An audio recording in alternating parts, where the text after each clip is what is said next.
Sri Shivadi Devai Grace Shri Bhaktivedanta Swami Maharaj, Sri Prabhupada Ki. Srimad Bhagavatam Gantaraj Ki.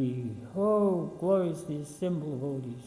Oh, glorious assembled devotees. Oh, glorious the Sri Sri Guru and Gauranga. Oh, Premananda. Hari, Hari, Bo. So, Yadunanda Prabhu was scheduled to give class this morning, but he's still in Vrindavan, I believe, so at the last minute I was asked to fill in for his shoes, so I'll try and say something about this very nice verse that we're just about to read. All about demons, so devotees usually don't have any shortage of words to say about demons. It's always one of the favourite subjects of devotees. We always come up with something about the demoniac mentality. Om Namo Bhagavate Vasudevaya.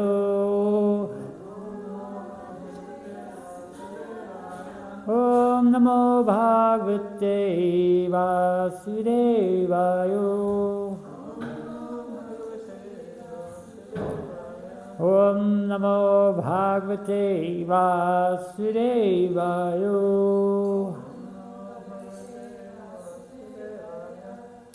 Oh, it's text 24 from the Srimad Bhagavatam, Canto 3, Chapter 2, entitled Remembrance of Lord Krishna. Manye Suran Bhagavatam Striyadishe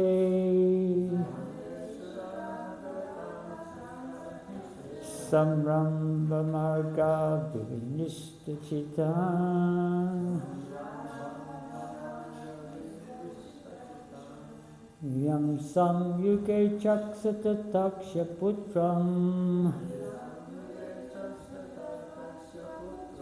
Amse Sunapa Yudamapatantam Manye Suran Bhagavatam Striyadishe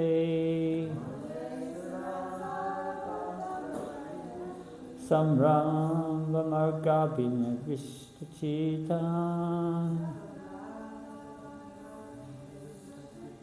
Yesam Yuge Chaksata Taksha Putram Amse Sudabhayudama Patantam Manye Suram Bhagavatam Striyadishe Samramba Margabhini Vistachitam Yam Samyuge Chaksata Taksha Putram Amse Sunabhayudama Patantam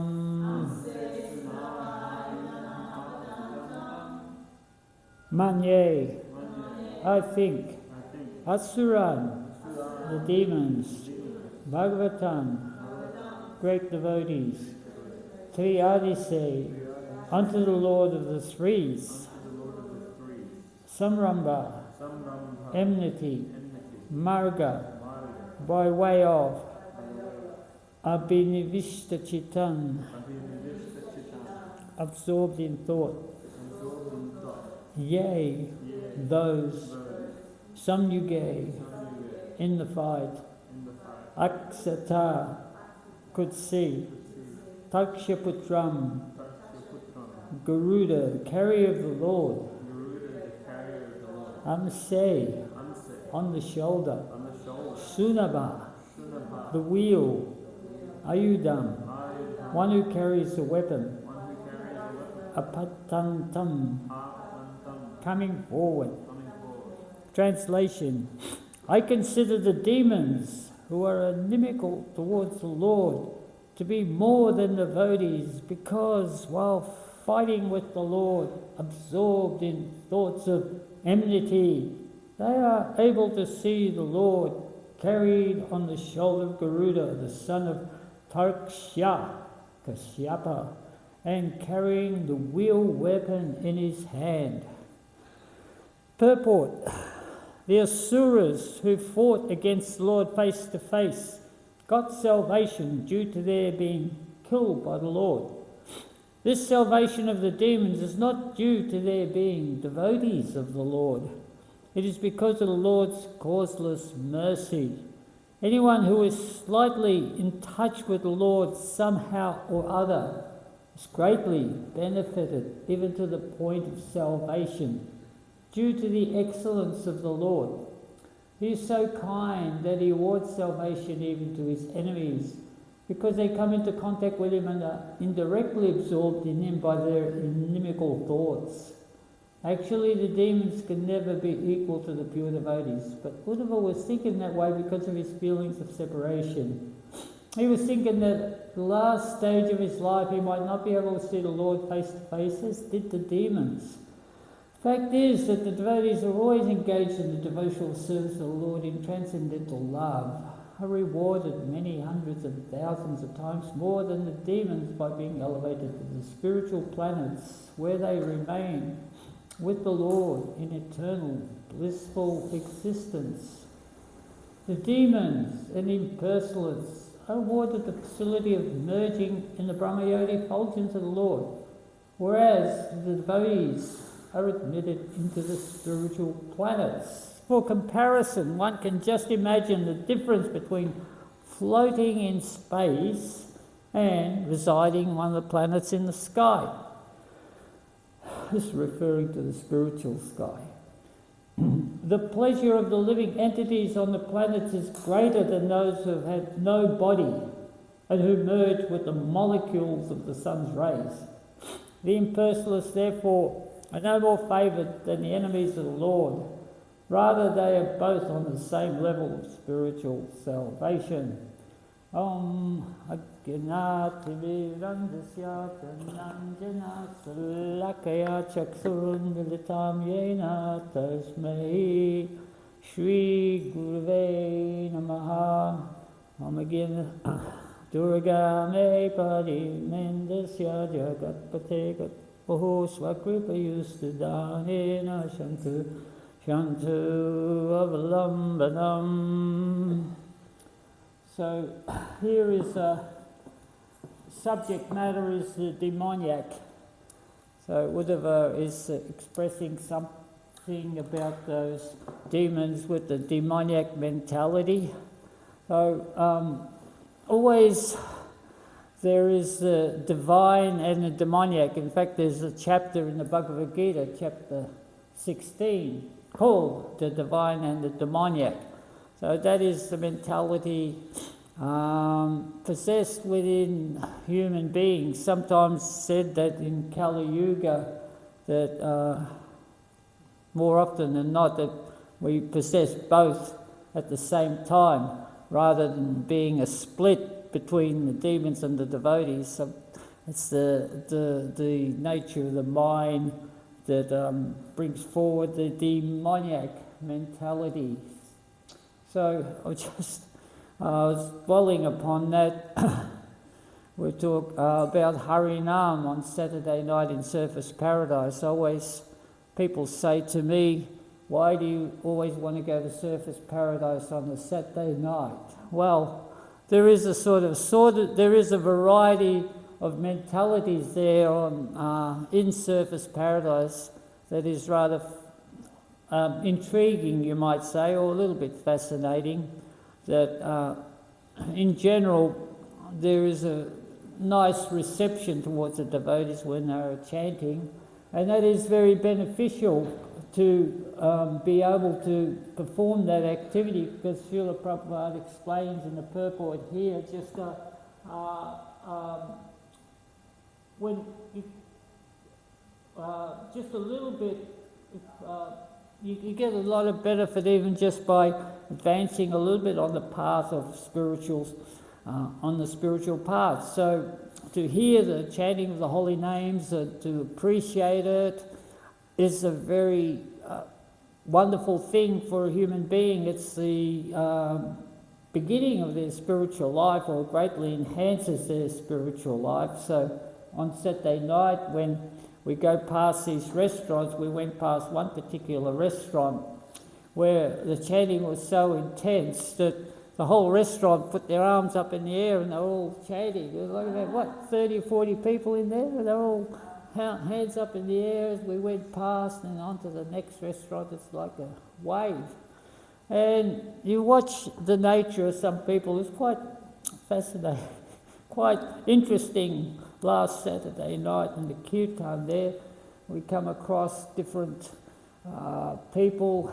There was this Christian, he's just arrived there. There's a bunch of Christians. They're usually pretty good. We get on really well with them. There was one guy with a huge crucifix there. Huge crucifix there.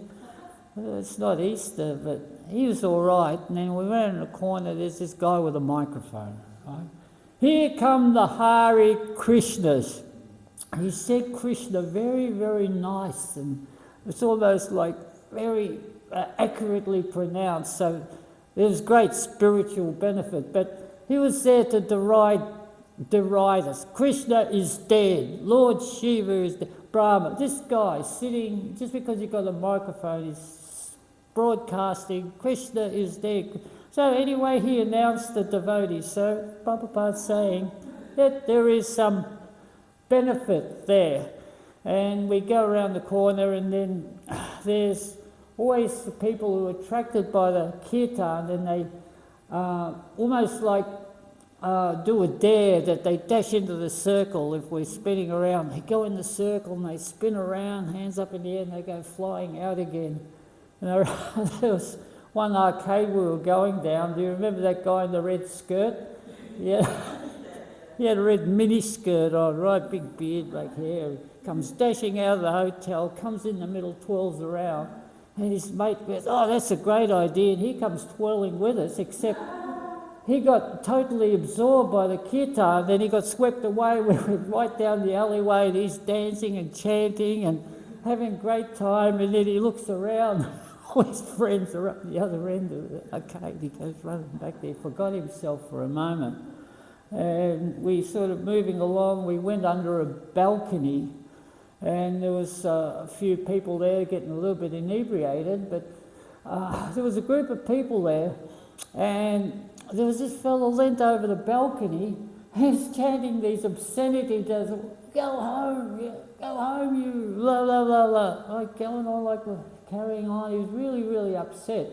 But what he didn't realise, that all his friends, they were all dancing and chanting along with us. They were having a great time. He was the only one to stand out. So in that group of friends, he got the divine and demoniac just there.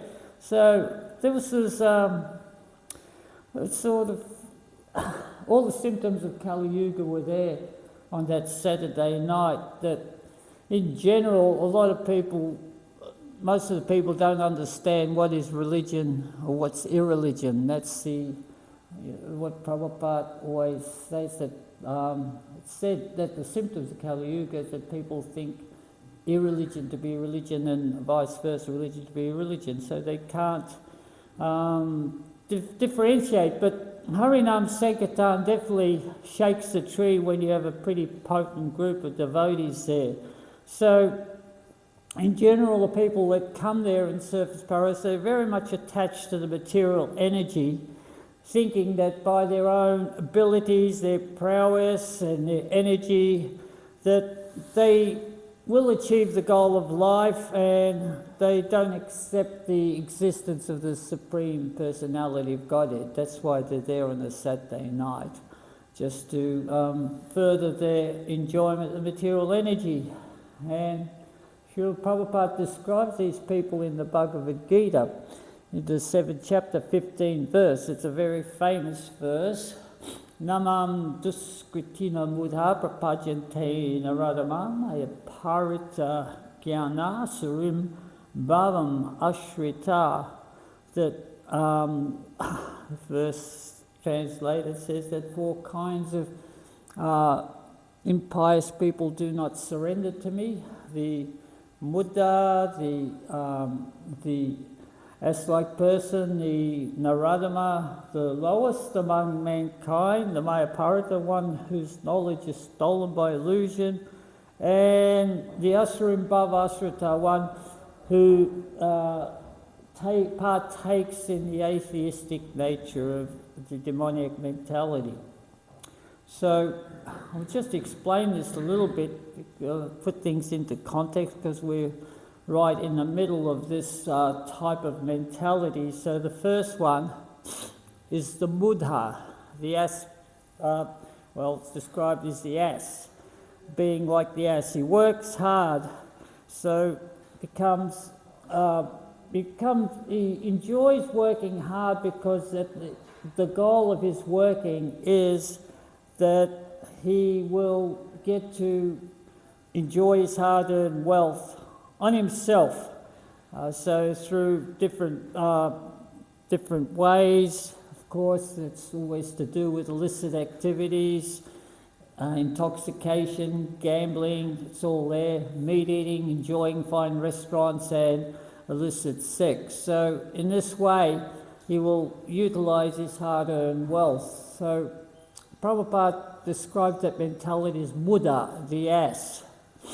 And Dinabandhu Prabhu, I was listening to his class, forget where, but he living in Vrindavan, he has made a thorough study of the ass, the mule, the donkey.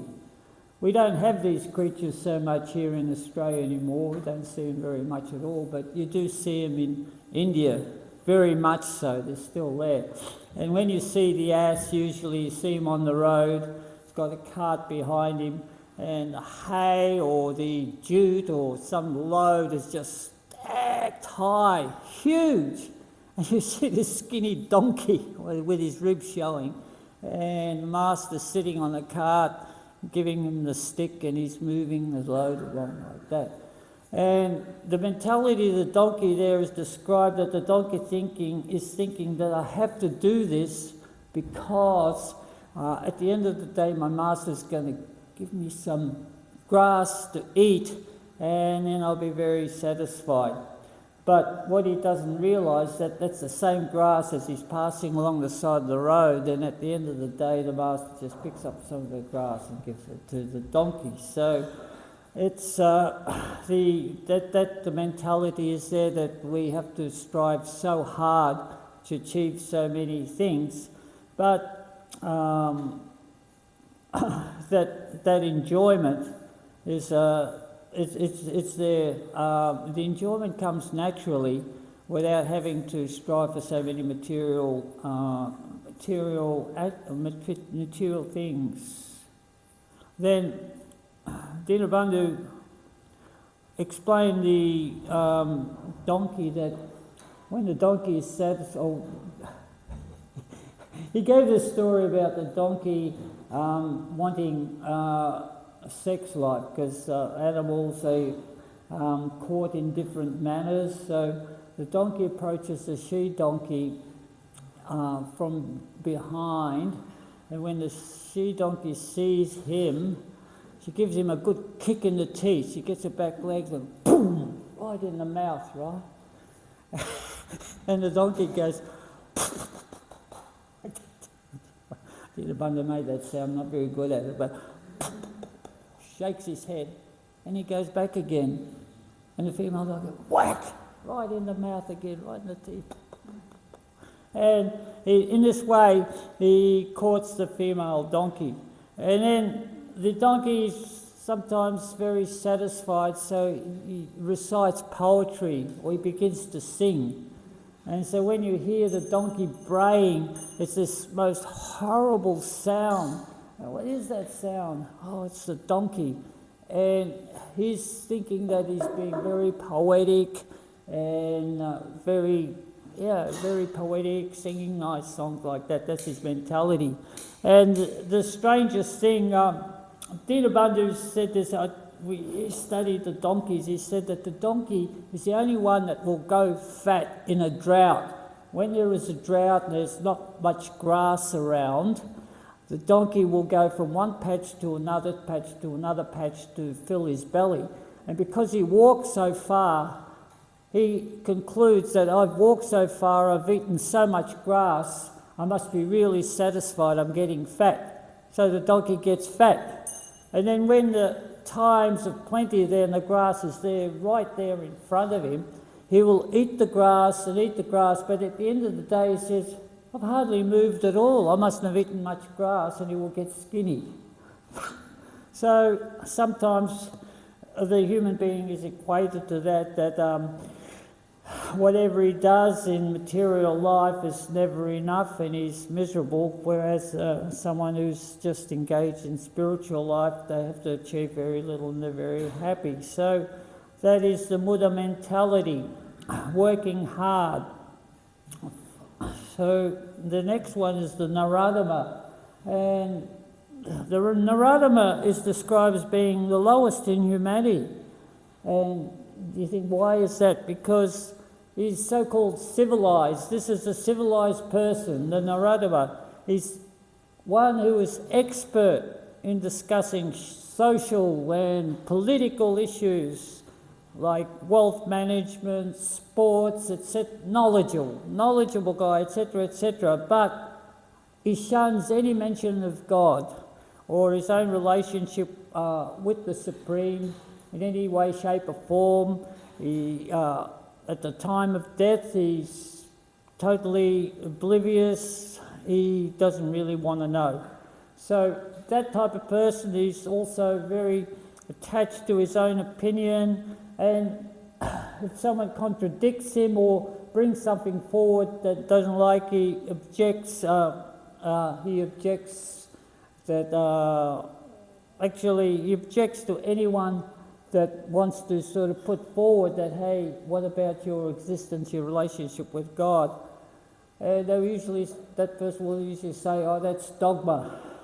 That it's just something that's just brought forward. It's not really relevant to anything in our society, and he tries to minimize it. So that is a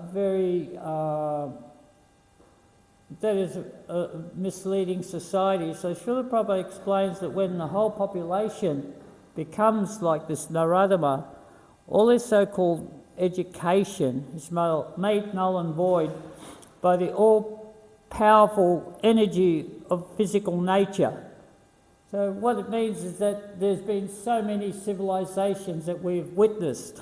I think it's very popular for people to go and see ruins of some old civilization. We like to go there. I know I was very impressed with Angkor Wat, the Cambodian civilization. They just discovered it. It was in a jungle up to 1850, and then the French were on some elephants and they saw a big Buddha statue poking out of the jungle. What's this? And then they saw the ruins of some temple and they're uncovering it.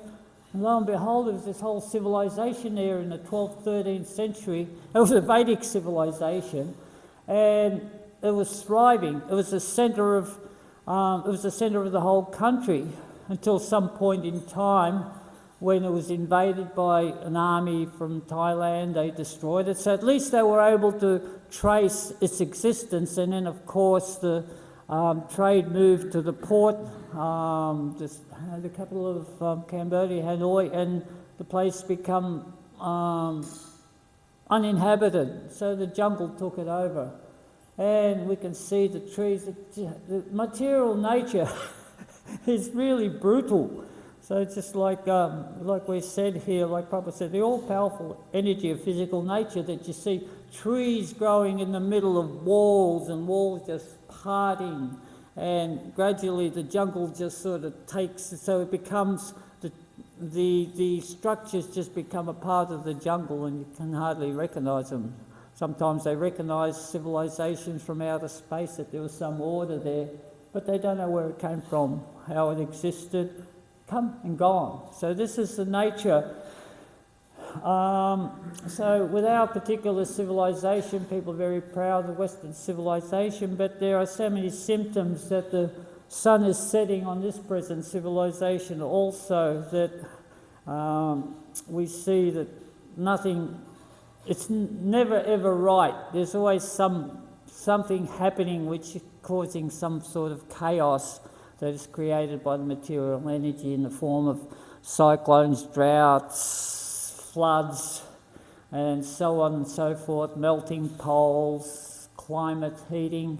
All the symptoms are pointing that there is going to be so much difficulty in trying to sustain this Western civilization, yet all these Naradamas, these people are giving you, the so-called intelligent people are giving you these what Prabhupada calls the post-dated blank checks that, don't worry, we'll fix this, that we'll go into outer space, we'll inhabit other planets. All these really fanciful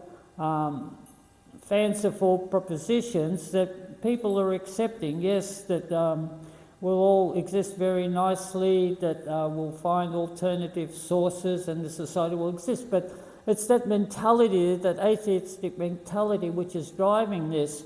And while that atheistic mentality is there, then they cannot solve the problems, because actually Krishna, he is the source of this material energy, and he's given the plan. So if we don't follow the plan, then there is no plan, no other plan that can actually work. So, and that is actually enhanced by the third type of people, the Mayapariti Gyani. What's a Mayapariti Gyani? Someone whose knowledge is stolen by illusion. So what happens there is that the human being, he begins to understand his intelligence and his prowess, and he analyzes a study of so many different things like physical matter, human anatomy, the psyche, breaks down the particles of nature, and sees all this material things, but he can't see the soul. And so when someone describes God to him, he equates God as just being another human being. What else could he be? There is nothing else. So that type of mentality is just the basic material mentality, that you see things as they are. Show me God. I can't see God, he doesn't exist. But as the saying is that God is not visible to the eye, you can't see the soul, but seeing is accepting in your mind. So the saying, the mind's eye. So when you actually see the Lord, you can understand the Lord within your mind's eye, and you can actually perceive that there is an existence, and that there is God's plan, there is the scriptures, there's Bhagavad Gita, and Krishna asserts himself as a supreme being. So all this is coming from Krishna. So all this analytical study that the people are doing, they're seeing within, seeing within the material nature, but Krishna says in the last verse of the 10th chapter that all this material nature that they see is just one little spark of his splendor. So the people do not understand this. Even Prabhupada describes some people as mundane wranglers. Have you ever heard that term? Mundane wrangler? So the mundane wrangler gives the deluded interpretation of Bhagavad Gita, failing to understand the transcendental nature of the Supreme Lord. So we call Krishna the Supreme Personality of Godhead because he is a person. But the so-called intelligentsia of society, they sometimes classify the Lord as being beneath the impersonalistic Brahman, that the Lord is just a manifestation of the mode of goodness, as are all the demigods, and that ultimately that when we become one with God, we surpass all this and we achieve that state of consciousness where we are just part of this shining energy, effulgent energy of the Lord.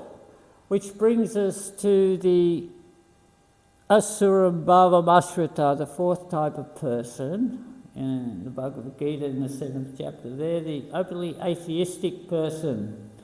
And that atheistic person, that is the mentality of that one, that person will manifest, Prabhupada describes so many incarnations manufactured in the factory of his brain. So he will deny the fact that there is a Supreme Lord, that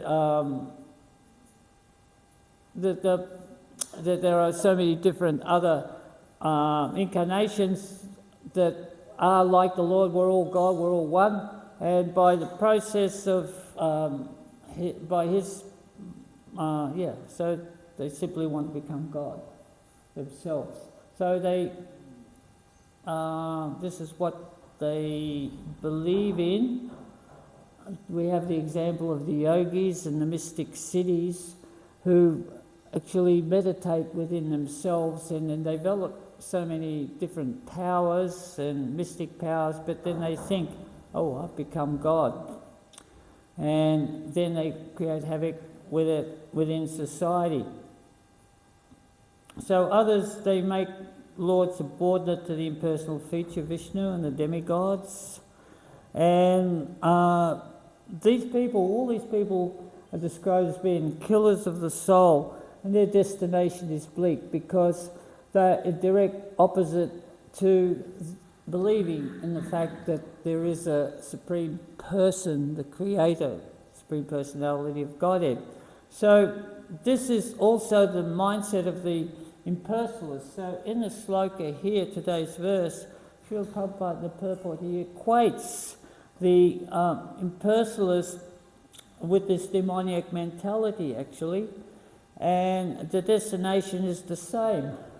So it's a little bit of a contradiction here, semi-contradiction, where Uddhava, it's like in the sloka, I'll just read the translation, I consider the demons who are inimical towards the Lord to be more than the devotees, because while fighting with the Lord, absorbed in thoughts of enmity, they're able to see the Lord carried on the shoulder Garuda. So they're able to see the Lord, so Uddhava is praising them, but they've got that demoniac mentality. But their destination is the same as the impersonalists, that when the Lord dispatches them with his Sudarsana chakra, they merge into the body of the Lord, which ultimately is the Lord's impersonal Brahman. So, for the devotees, that destination is not where the devotees go. For ones who are engaged in service, Prabhupada explains here that the destination, the spiritual planet, is hundreds and many thousands of times greater than merging into that Brahman effulgence. Prabhupada compares floating in space to residing in one of the planets of spiritual sky. Maybe we can put together the idea of being in space, just like these days human beings go into space, you need a little spaceship, you're all crowded out, you can't move, and you're seeing space and it's very wonderful, the whole concept of space, and it's very nice. If you achieve liberation in the Brahman, you're floating in the Brahman and you have no pain, there's absence of any material pain, the fact that you don't have a body, that you're liberated from the body is very pleasant. But it is very, very infinitesimal compared to the pleasure if you're in a spiritual planet and you're enjoying your all your body and your facilities in relationship with Krishna, your personality, because we are all persons. So better than those, way better than those who have no bodies and merge with the molecules of the sun's rays, as Srila Prabhupada says in the purport. So when Prabhupada says that when Uddhava alludes to demons being fortunate, it's because he's afraid of the fact that he'll forget about Krishna. But Krishna assures us in the Bhagavad Gita that this won't happen. In chapter 10, in the key slokas of chapter 10, verse 10, Krishna says, Tesham satata yam vajatam priti purvakam dadami buddhi yogam tam yanamam upayanti te, that those who are constantly devoted worship me with love, to those I give the understanding by which they can come to me. And then my favourite sloka in the 10th chapter, 11th verse, is Tesham evanu kampartam agyam aham agyam yam tama nasami atma bhavasto gyanadipina bhasvato, that out of compassion for them, I, dwelling in their hearts, destroy with the shining lamp of knowledge the darkness born of ignorance. So Prabhupada explains the purport there that we've been contaminated by its material energy in so many millions, thousands of millions of births that we've had, just floating again, like we were reading in the in the verses this morning there, that Lord Brahma creates, and Lord Brahma, the day Lord Brahma, all the living bodies are created, exist for so many millions of years throughout the day, and then at night time they're destroyed. And then again, daytime, nighttime, until the lifetime of Lord Brahma, and then they all go back to the body of Vishnu. And then after so many millions of years, it all starts again. So, pretty hard to understand. So, we've been associated with material energy for so long. But by engaging in devotional service and constantly chanting, and so devotional service to Krishna, constantly chanting Krishna's name, Hare Krishna, Krishna, Krishna, Hare Hare, Rama, Rama, Rama, Rama, Hare Hare. What happens is that this dust of this material coverings quickly clears, and one is elevated to the platform of pure knowledge. So on that platform, you don't forget Krishna, and then Krishna assures us, as I said in the 10th chapter, that I give them the understanding by which they can come to me.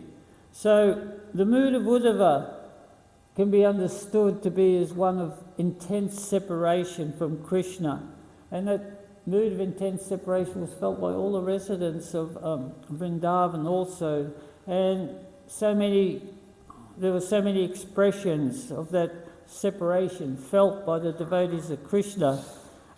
Even though we appreciate what they're saying, literally they don't make any sense. But in fact, demoniac mentalities, they produce disastrous consequences, and especially for those demons that are killed by Krishna. So we take the mood of the devotees that is a really intense feel that the devotees have, and when we actually understand their situation, it is of great benefit to us. I just want to give the example here, because right at the end here, we have Lord, in the translation, the Lord says, they're able to see, the demons able to see the Lord carried on the shoulder Garuda, the son of Kashyapa, and carrying the wheel weapon in his hand. So what the demon that comes to my mind is Kalanemi. He was fighting with the demons versus the demigods, and Lord Vishnu was fighting on the side of the demigods, and he was on Garuda, and Kalanemi, you've got a picture in the Bhagavatam in the 8th canto, he's got a big spear and he's about to hurl at Lord Vishnu, and then Lord Vishnu decapitates him, killed him twice actually. So he was revived by his spiritual master, and then Lord Vishnu had to kill him again, got dispatched, and at that point in time Lord Vishnu was riding on Garuda. And the demon, he was such a demon, and he was actually cursed that he would kill his own sons. He had 6 sons, and he was cursed to kill his sons. So in his next life he took birth as Kamsa. And then we know the story that he was the eternal enemy of Lord Vishnu, and he killed the sons of Devaki just in case any of them happened to be Krishna. But those particular sons of Devaki in their last life, they were sons of Kalanemi, right? So actually he killed his own sons from his last life.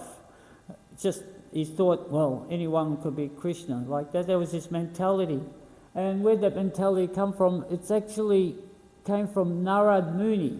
So I have to mention Narad Muni here because I got a lot of relief from understanding this pastime from Narad, because sometimes Narad, he seems to be very abrupt in the way he interferes with pastimes in this material world. Just like initially when we find about Narad, we hear the voice in the sky, Kamsa, you fool, do you know the eighth son of Devaki is going to be your death knell? So that was Narad's voice. We think, oh, well, Narad's actually creating all this havoc that all the poor sons of Devaki killed. But actually, Narad is just fulfilling purpose. He's fulfilling the Lord's plan. And in the Lord's plan, there is so much destiny involved, that there are so many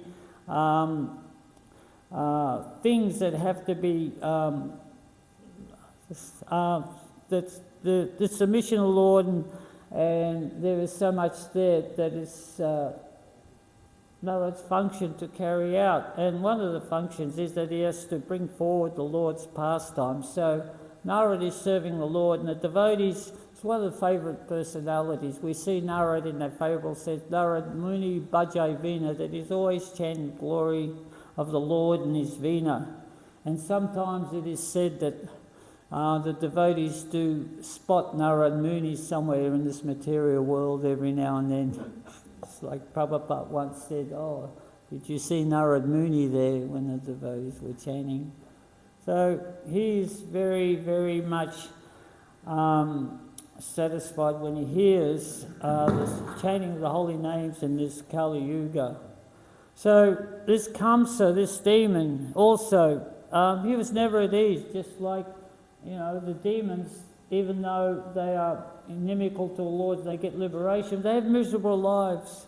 He was always agitated by his senses. Demons are always agitated, never happy. Just like the ultimate demon, Hiranyakasipu also. Prahlad said that, my dear Father, even though you own the whole universe, you are still not satisfied because you haven't controlled your senses. So this is the very difficult thing for the demons to do. And Kamsa, he was always thinking of Krishna, haunted by terrible dreams of Krishna. Nothing was going right. All his plans were thwarted, and ultimately he was dispatched by Krishna unceremoniously and dragged around the arena to assure people that he was dead because he was such a fearful demon. So in this way, we can understand that the demoniac mentality, there is no peace in that whatsoever. So it's a very nice to read about someone putting forward, okay, the demons, they got the liberation, but when we analyse it, we understand the mood and sentiment, and we understand the depth of the devotees who actually feel that separation from Lord Krishna, just like in the prayer, which is we read in that prayer, the last one, my dear Krishna, aslisya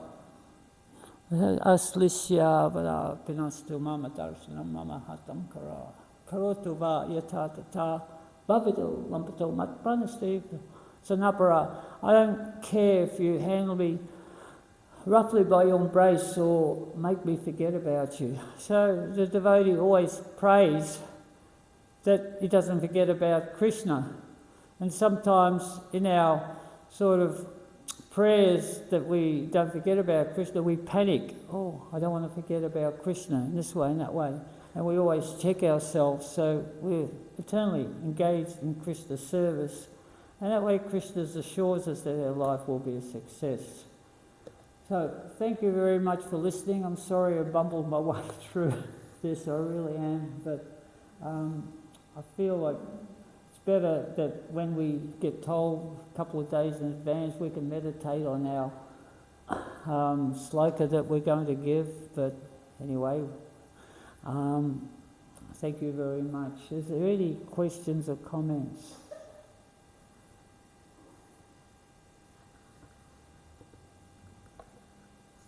Ashuram Bhava, 7th. So then, of course, Krishna counters that there's 4 types of impious people, and then there's 4 types of pious people that surrender unto him further down the chapter. So we all know about that. That's like the counter, like in yoga, you do one sort of pose and you get out. So he counters that. So that's also very important to read, that we understand how we got here. We all have, our different ways which we came. So, yeah, that's in the 7th chapter. Very nice chapter. Any other? Okay, all glories to Srila Prabhupada. Thank you very much.